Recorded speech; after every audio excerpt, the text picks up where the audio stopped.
if I see some new faces here today, and as you know, I have committed myself to a small routine. I have the full intention of completing that. I'm going to present the so-called novices questions, 10 of them, and I have presented 4 so far. The one being that, what is one? One means all beings need nutriment to survive. What is two? Two, Namarupa, that all beings essentially are a combination of the physical part and the mental part. What is 3? Feeling. If you want to start meditating using this combination of physical and mental parts, then you start from contemplating on your feelings. And these can all be summarized very well into the Four Noble Truths. That was my last presentation. And also last time I have mentioned that immediately after the Four Noble Truths, what is 5? That would be today's topic. 5 would be essentially the 5 aggregates. The presentation you have just heard actually pinpoint to the Four Noble Truths without going into the details. Actually, immediately after Buddha's awakening, his first sermon eventually becomes the Dharma Wheel Turning Sutra, translated into English, was precisely addressing the Four Noble Truths, wherein the first Noble Truth, what is dukkha? Dukkha per se would be the 5 aggregates. Now, exactly how would that work? I'm going to present it, hopefully soon enough, from the Theravada's point of view. It's everything, including your doctrinal understanding and your practice. From a okay, here we go.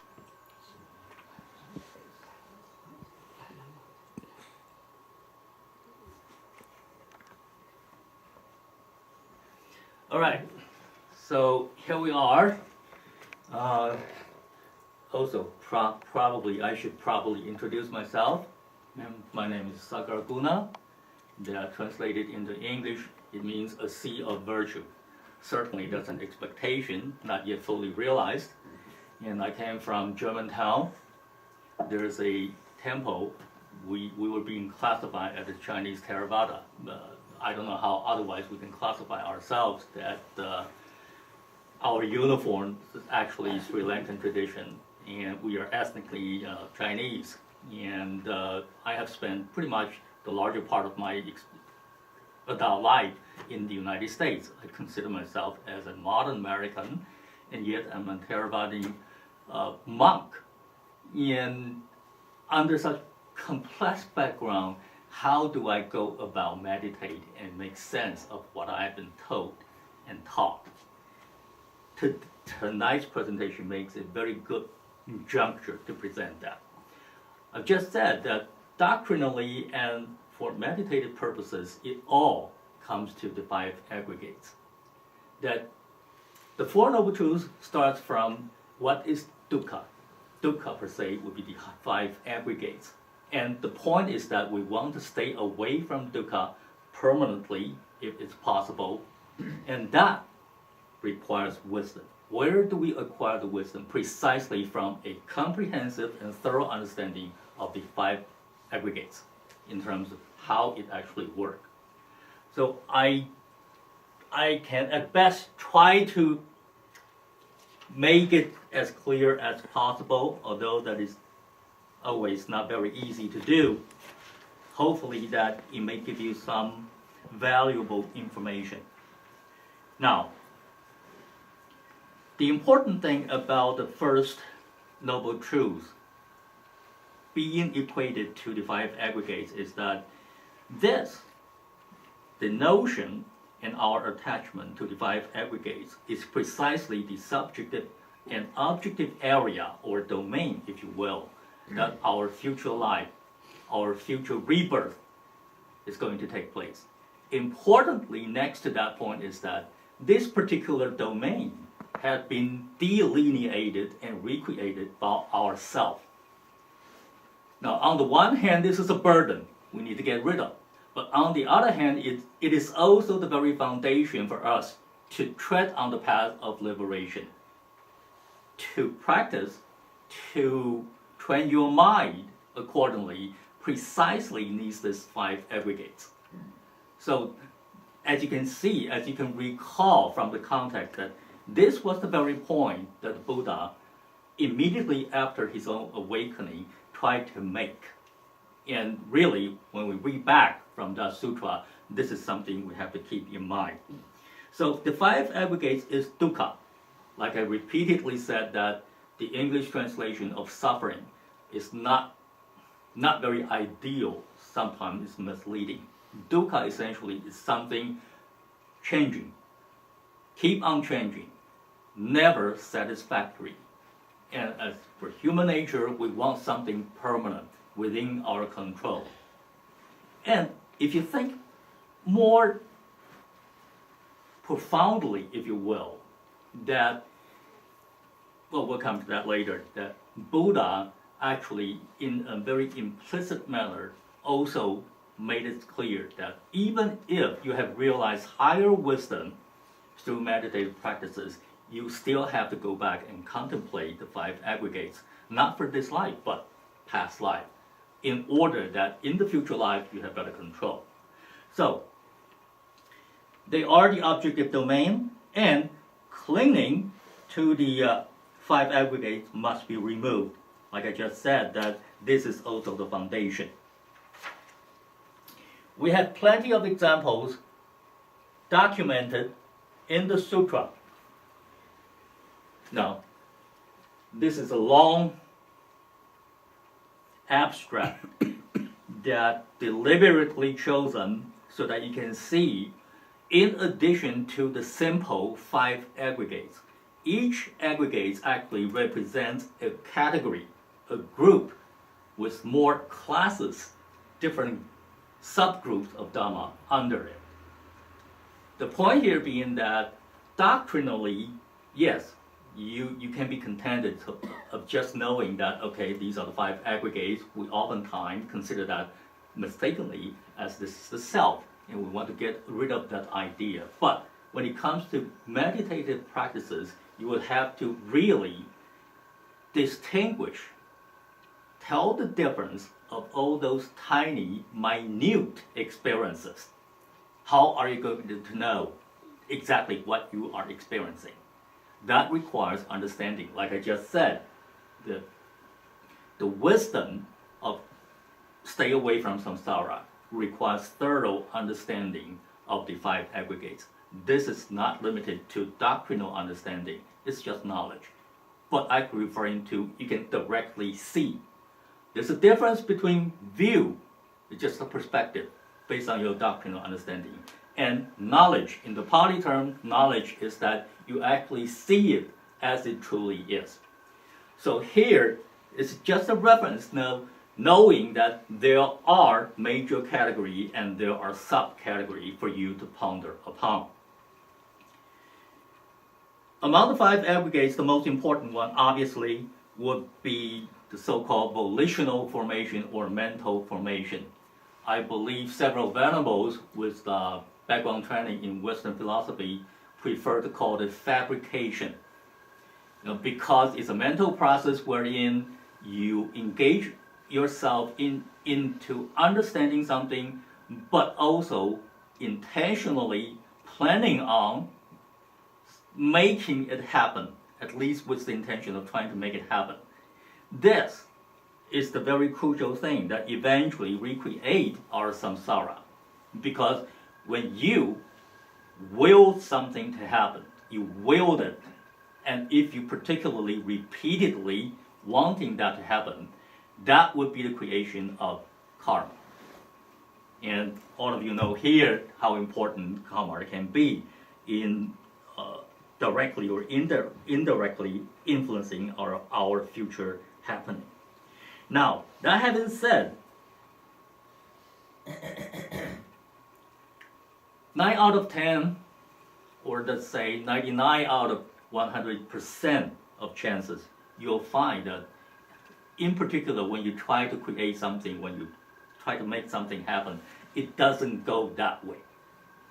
And when that happens, people either, using the psychological term, fight head on, or flight, take off.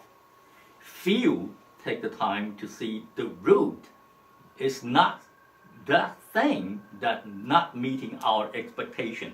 It's your emotional response towards something that did not come out as you expected. We will come back to the 5 aggregates repeatedly. Even the Buddha mentioned this repeatedly, that the 5 aggregates per se has nothing problematic. They are just what they are. You see the space as space. You see the existence as existence. You don't distort them. So what's the problem then? It's your attachment to the 5 aggregates, thinking you want them to be permanent, you treat them as the I notion. That's the problem, okay? So we'll repeatedly come back to that particular idea.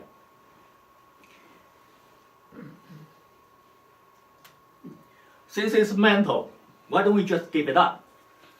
Think about this. The 5 aggregates represent multiple dimensions for you to make sense of your own existence, experiences. Let's liken it to you become addicted to cocaine. People who are familiar with such phenomena know that you become addicted within a short time, but it will take a very, very, very long time to get rid of it. Okay, it takes training, it takes effort. So aggregates per se is not problematic. How it becomes something else, the so-called clinging aggregate. Buddha, during his first sermon, employed this term, which in the ancient Indian culture was ordinary. It's just a heap, a pile of something, a category of something. But during that first sermon, immediately after his awakening, he created this new term, clinging aggregate.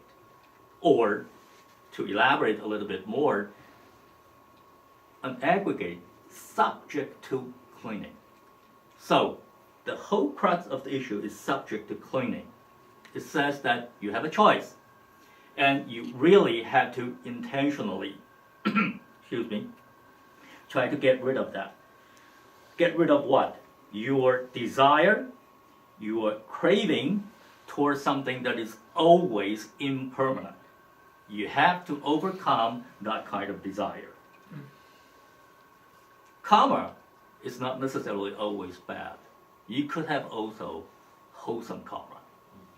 So the thing about aggregate is that on the one hand, knowing without the correct and accurate and thorough understanding of the aggregate, it becomes a burden, leads you onto samsara. But if you intentionally redirect the 5 skandha or aggregates into a different path, namely onto the path of liberation, you will, your 5 aggregates, function in a different way. Then they will create wholesome karma and lead you onto a different path. It all hinges on how you go about training your own mind. So that's what it's all about. You don't just give up. Eventually, if you have successfully conducted such training, for some people, maybe during this life, for most of us, perhaps several lives. For some other people, probably almost eternally. They didn't have that chance. But that's assuming that we can achieve that goal within a maybe the next life or immediately after that. Eventually, it will become evident upon acquisition of the Dharma I. Now, this is one major achievement that practitioners always want to achieve, that when you don't see things as they are, it's because you have dust in your eye. Okay, as a simile, that when you have achieved the meditative realization that you intend to engage in, eventually you can remove those dust. Then vision becomes knowledge. We'll find other time to talk about what this means in meditative practices. But you will achieve that Dharma I to see things as they really are. At that time, you will see that nothing beyond the 5 aggregates actually exists in this world, which is not necessarily a bad thing. From Theravada point of view, in this particular world, nothing would be possible beyond the realm of the five aggregates. Okay, so that's a very realistic view. It's not something imaginative, not illusory. And here is the point I want to make about the Buddha's own experience. Prior to his own awakening, he had achieved several higher realization or higher wisdom.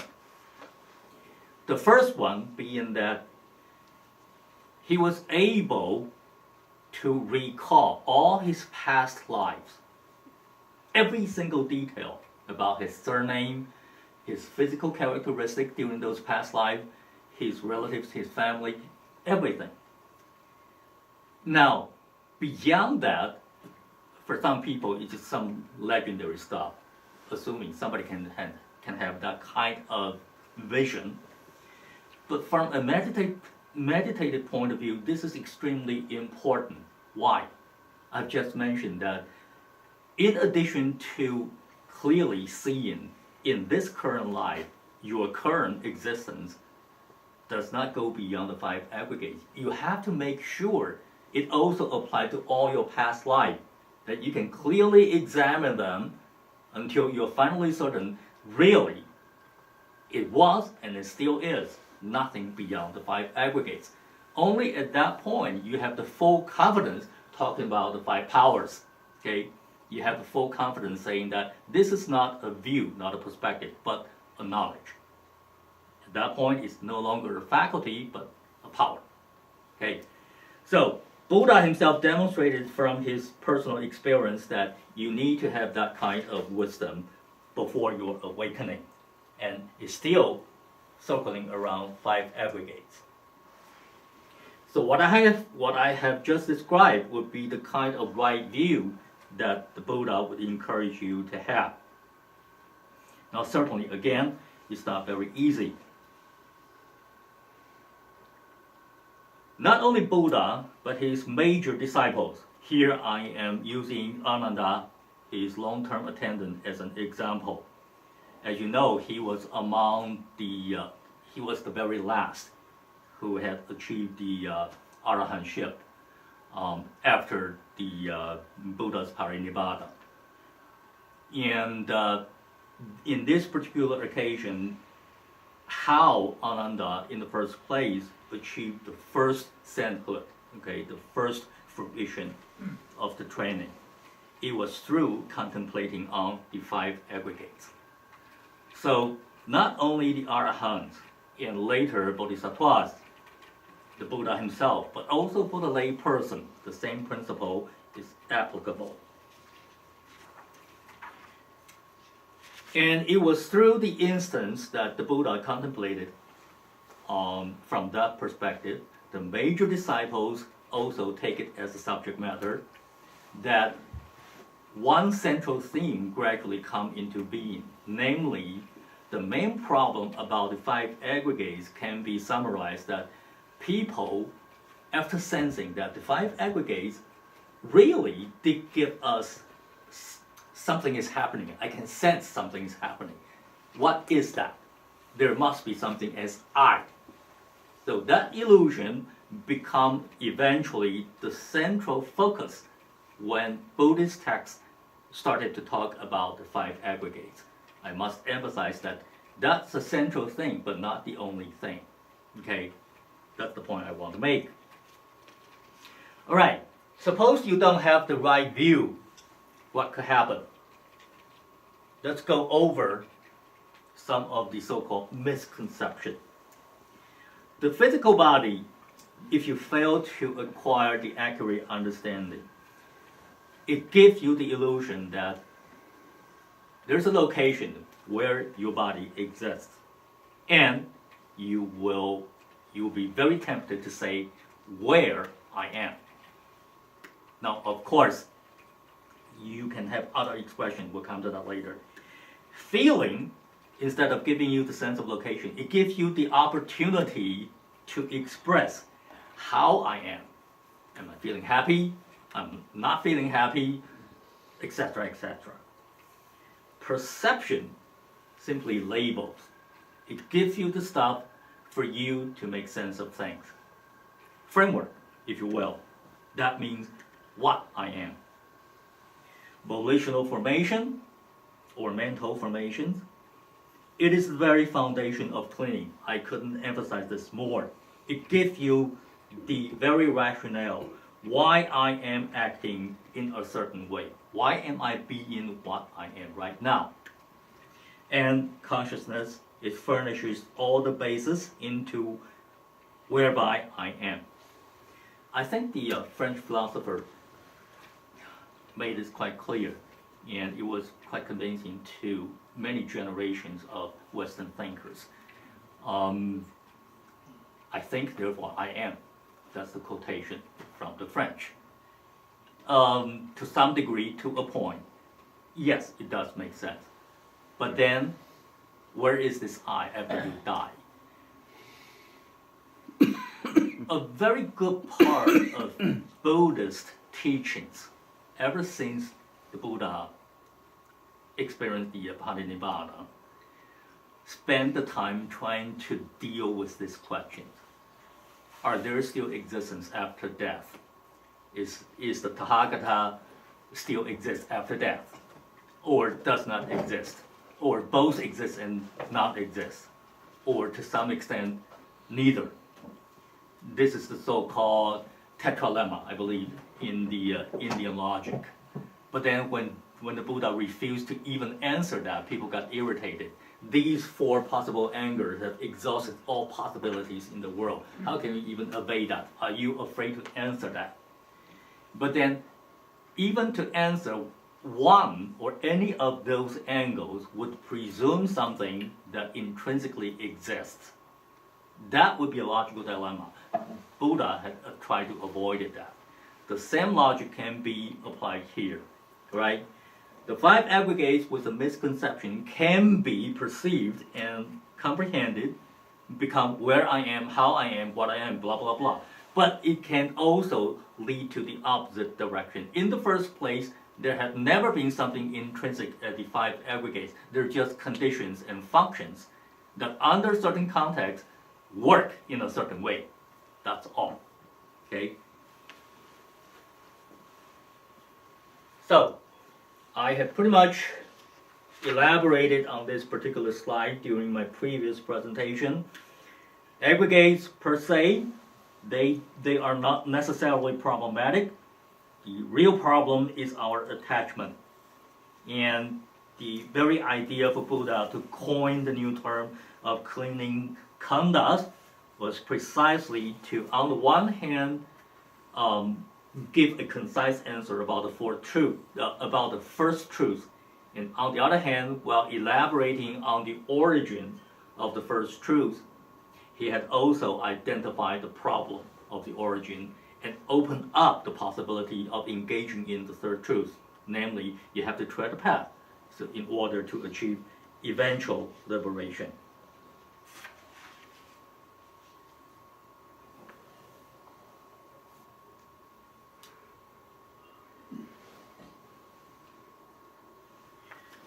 This table, now of course, if I were to elaborate on every single cell of this table, it takes more than one night.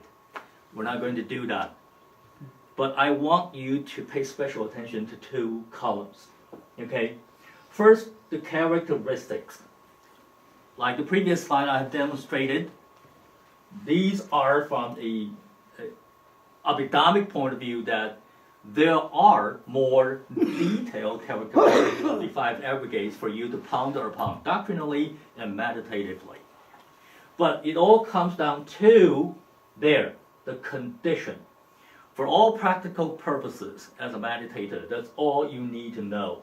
That there is nutriment. I've just mentioned the 10 questions of the novice question is, what is one? All beings require nutriment to survive. Here, the same thing. The form, the physical part of our body, requires nutriment. If you think over about this thing, from the very moment you were born until the moment you cease to exist, no matter how you define it, all you've been doing was to provide nutriment so that this physical body can sustain. Okay? So deal with that. Try to redirect the very motion of providing the nutriment into the positive direction, instead of merely to survive and creating another cycle of samsara. You can lead the supply of nutriment onto a different path, namely onto a path where rebirth would no longer exist. That is possible. The next, feeling, perception, volition, consciousness, all require some contact because they are essentially mental aspects. And even if there is a physical foundation, you have to have contact in the first place and then get some mental feedback. But it really hinges on how you perceive of it and how you decide to react to that perception. So here, the point being that if you are having problem to put this detailed instruction into actionable, operational meditative practices, there is further help.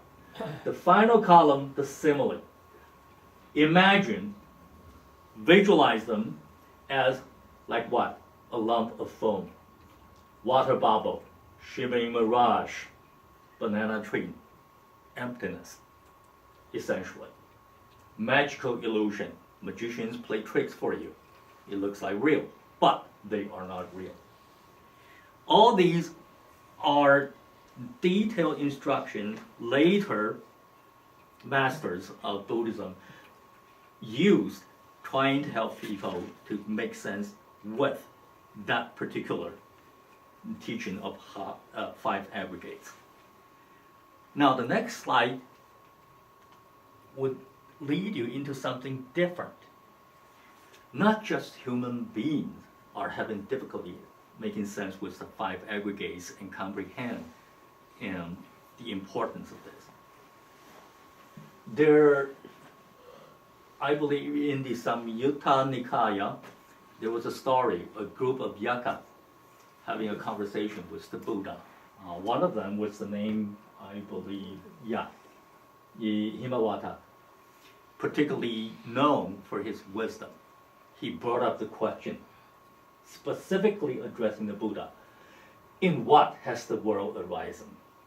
In what does it form intimacy? Through what cause in the world, if the world afflicted, oppressed, hardened? How is one released? Essentially the Four Noble Truths. So as you can see, different beings also have the same question. Contact is still the key. And since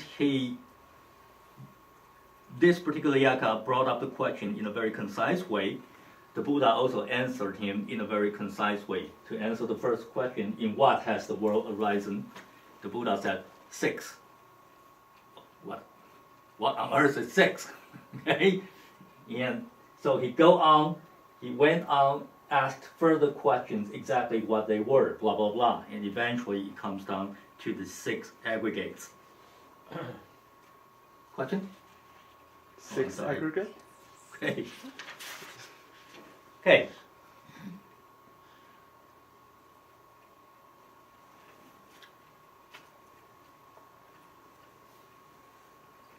The thing is,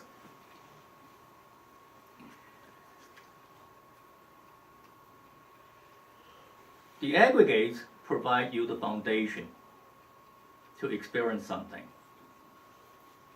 What's problematic is that some of them may be pleasant, and the mind may quickly single out the pleasant part and telling yourself, I want more.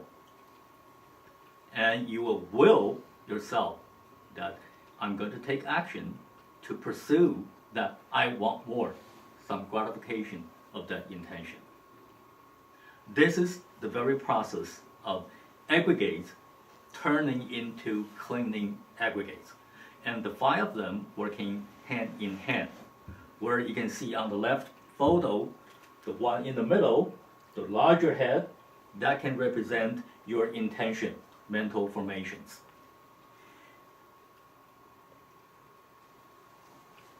That said, one crucial question is that, all right, if this I is nothing more than the aggregates of the 5 skandhas, then after my death, where am I?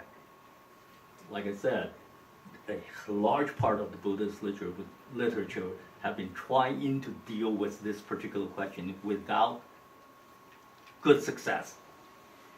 Buddha himself provides that example. When the fire is on, you can pinpoint where the flame is going. When there's no more fire, where can you pinpoint the direction of the flame? There's nothing more left. And that would be what happened when the 5 aggregates stop or losing its supporting forces. Just nothing else. The point I want to make here is that one crucial thing need to point out.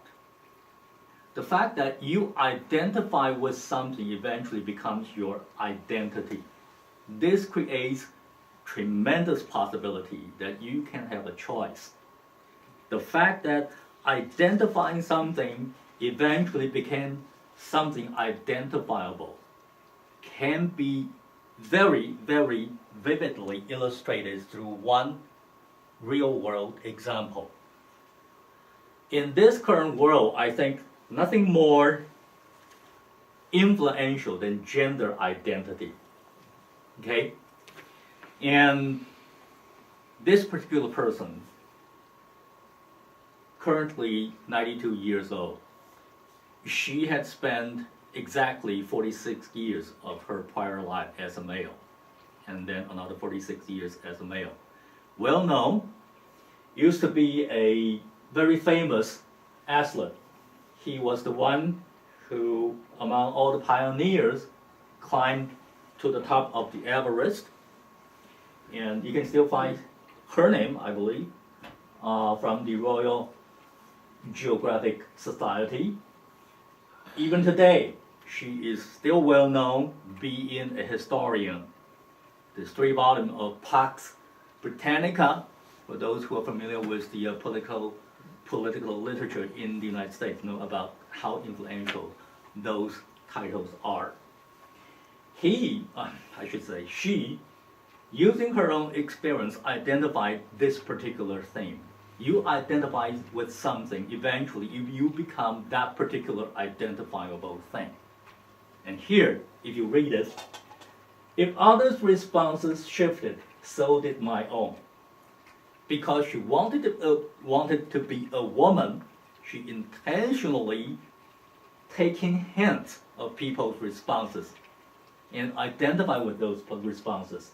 The more I am treated as a woman, the more woman I became. This coincided with the French philosopher Simone de Beauvoir, who claimed that one does not born a woman, one became a woman. Okay, same thing. I adapted willingly. If I was assumed to be incompetent of reversing cars or opening bottles, utterly incompetent, I found myself becoming. Not immediately, but gradually, because she intentionally identified with those particular feminine traits. If a case was thought too heavy for me, inexplicably, I found it so myself. So it's really a real-life experience that someone, through her own personal experiment, have demonstrated this particular logic. When you identify with something, eventually you become that identifiable object. For us, from a Buddhist point of view, that to properly mobilize this particular mechanism is that, again, let me summarize that quickly, that redirecting your 5 aggregates, knowing that they are impermanent, they are beyond your control, but while they still persist, redirect the work, the function of the 5 aggregates, instead of toward samsara, but toward liberation, without samsara. Of course, that requires meditative practices. And we're not here talking about that area in particular. So just to give you some doctrinal implications that you can put to the best use. All right, that would be my short introduction. Hopefully give you some useful insight. Question and comment? This is a great exposition of the whole concept of anatta, so well explained. Right from the time of the Buddha taking extracts directly, especially Mhm. the tetralemma and the fire analogy to this so wonderful cadence that you brought us. So thank you for that. Yeah, quick question.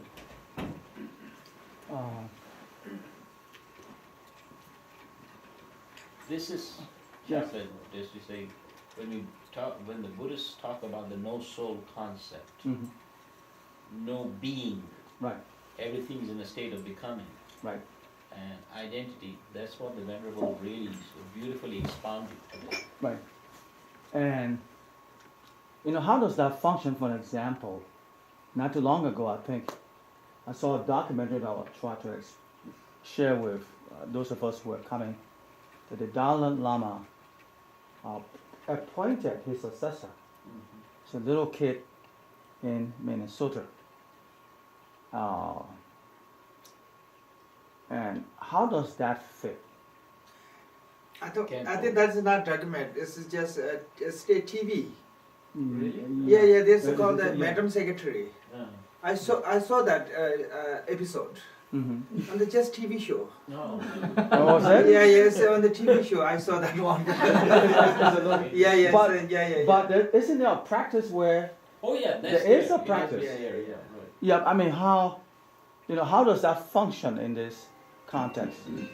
Function? Yeah, I mean, Because usually when, especially Buddhist scholars also have that tendency, they treat the five aggregates as five objects. When they talk about object, it gives you the illusion that it seems they are something solid, concrete, the constituting element.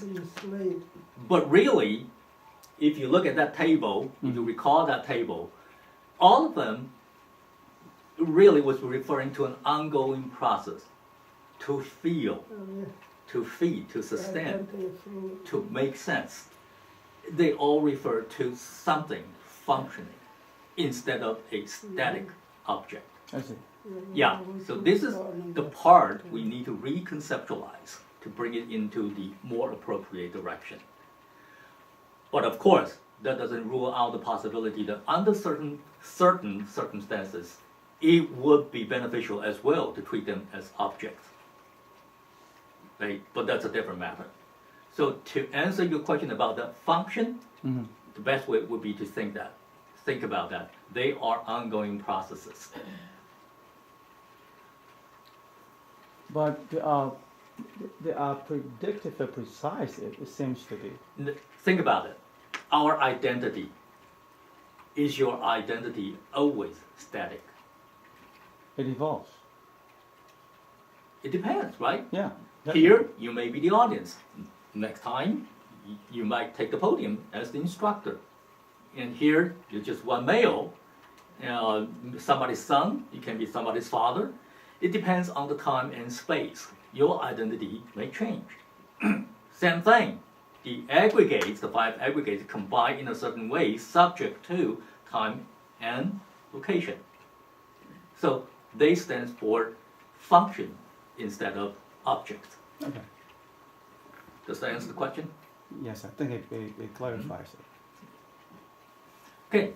Anyone else? I have a question. Go ahead. So, you described the five skandhas as objects or a process to Mhm. clinging. Mm-hmm. And so clinging is one step in the 12 links of interdependent origination. So it's like ignorance, birth, craving, clinging. Mhm. And there's that process for the 12 links. How do the five aggregates fit into that process? It would be a little bit dangerous to think about cleaning as just one link.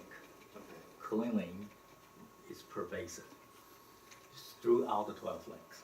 Okay. And let's bring it back to the first sermon that Buddha performed immediately after his awakening. He elaborated Four Noble Truths. And at that moment, he didn't elaborate on the so-called the 12 links. So what were the terms he used to describe the truth? And he didn't even say noble truths, but instead the four truths, the five aggregates. And to this day, it remains the core ingredients. The 12 links is merely for pedagogical purposes, if you will, that to separate them into more accessible articulations. Okay, cleaning is pervasive throughout. Otherwise, the Buddha himself would not have spent 45 years trying to bring this to people's attention. It is the cleaning that is all the crux of the issue. Okay? So instead of directly answering that question, I would like to direct you onto a more appropriate direction. Cleaning is pervasive, and sometimes you are not even conscious about that. Yes? Yeah, I think I was listening to watching a video of a teacher called Theta G, who was in Burma, who was a lay teacher. Now, he was not a highly educated person at all. He was a farmer actually, who became a lay teacher. And his understanding of the doctrine in an intellectual sense was very limited. But he was a great meditation master. So my question is that while the intellectual concepts and the Panchaskanda understanding of that is very helpful, the crux of the matter is the detachment, so that there are people who don't necessarily have an intellectual understanding of the doctrine and the skandhas, but who can practice the non-attachment, especially in meditation, because that's, that is the ultimate goal. Yes. And the Buddha himself already offered that answer, that he'd been challenged repeatedly, either by Buddhists and non-Buddhists as well. Exactly what are you teaching? At that particular juncture, he didn't even mention about the five aggregates, nor the four truths. Only one answer. I teach about dukkha and cessation of dukkha. So for those meditators who either do not have the educational background or the intention of understanding the doctrines, all they need to know is that what constitutes dukkha mentally, and then learn the way to deal with that dukkha. That's all it matters. Yeah. So I hope that's a concise answer, but without the doctrinal understanding, they can engage initially, but eventually it would be of great help if they can also spend some time understanding that dukkha really is the repeated samsara per se, instead of what you feel mentally and physically. That's already a little bit superficial. Deep down, the samsara itself was because you fail to acknowledge what are the constituting elements of the dukkha. And because of that, you misidentify maybe one of them, maybe all of them, onto something else. As I. That's right. So from that perspective, doctrinal understanding is still essential. Okay, Any other questions? all right. Thank you very much. Dr.